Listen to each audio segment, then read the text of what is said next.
మానవవాది కళ్ళకు ఎలాంటి రంగు పూతలు అనేటువంటివి లేనే లేవు.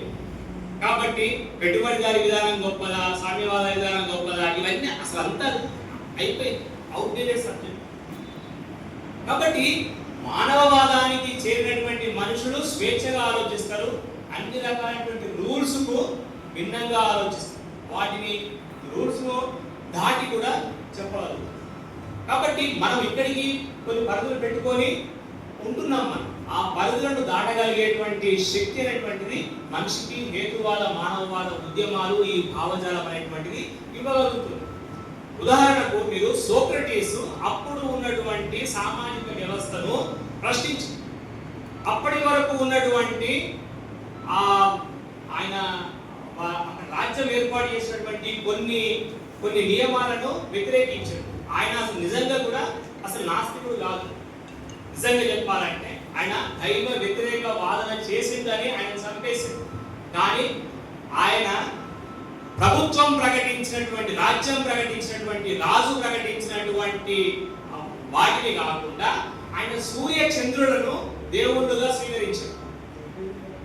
కేవలం సూర్య చంద్రులను దైవాలుగా స్వీకరించినందుకు మాత్రమే ఆయన చంపారు. దేవుడు ఏడని చెప్పలే, ఆయన నాకు ప్రత్యక్షంగా పరోక్షంగా వీళ్ళిద్దరు ఉపయోగపడుతున్నారు కనుక వాళ్ళని పూజిస్తా అన్నాడు. దానికే ఆయనను విషపాత్రిక ఇచ్చి చంపేశారు. కాబట్టి మొట్టమొదటిగా మానవ చరిత్రలో మొట్టమొదటిగా జరిగినటువంటి ప్రశ్న మీద ఒక ప్రాణహాని అనేటువంటిది సోక్రటీస్. కాబట్టి నాస్తికత్వం చెప్పలేదు, ఆయన క్వశ్చన్ చేయమని చెప్పి, ప్రశ్నించమని చెప్పి, మీ లోపల ఉన్నటువంటి ప్రశ్న శక్తిని, సౌందర్యం గురించి మాట్లాడుతుంటే సౌందర్యం ఏంటి అని అడిగింది. ఏది సౌందర్యం అని అడిగింది, ఏది అధికారం అని అడిగింది, ఏది మంచి అన్నాడు, ఏది చెడు అని డిఫైన్ చేయమని, నిర్వచించమని. దానికే ఆయనను చంపేయడం అనేటువంటిది. కాబట్టి ప్రశ్నకు ఉన్నటువంటి బలము, ప్రశ్నకు ఉన్నటువంటి శక్తి మామూలుది కాదు.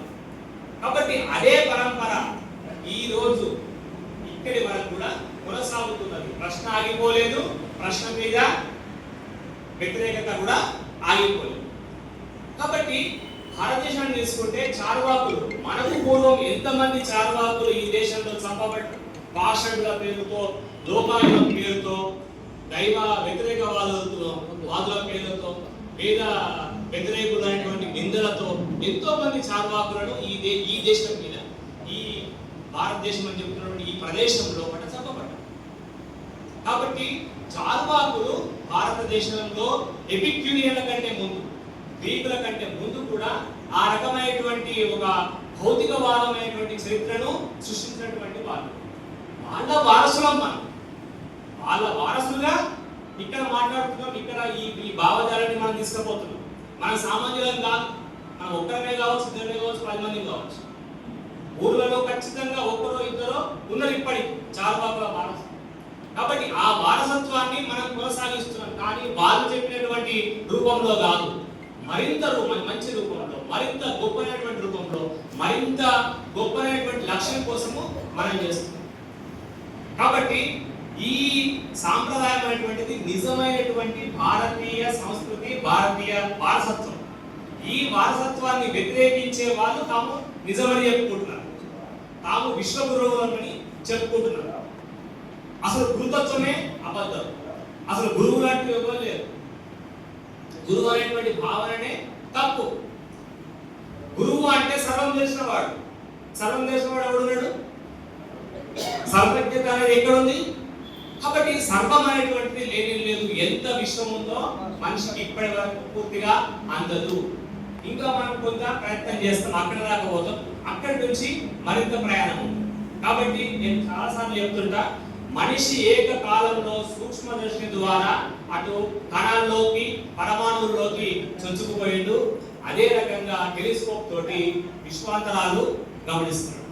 కాబట్టి ఈ రెండు ప్రయాణాలు, అటు లోపలికి ఇటు బయటకు, అటు అంతర్గతంగా ఇటు బాహ్యంగా, ఈ రెండు ప్రయాణాలు అనేటువంటివి చాలా కీలకమైనటువంటి. అట్లాగే మనుషులుగా మనము కూడా మన భావజాలాల్లో, మన మానసికమైనటువంటి ఆలోచనల లోపల మార్పు తెలుసుకున్నప్పుడు భౌతికంగా మనం ఎక్కువ దూరం చూడగలుగుతాం, మనం విశాలవంతులం అవుతాం, విశాలంగా ఆలోచించగలుగుతాం. కాబట్టి మన సంతోష్ గారు ఒక మాట అన్నారు,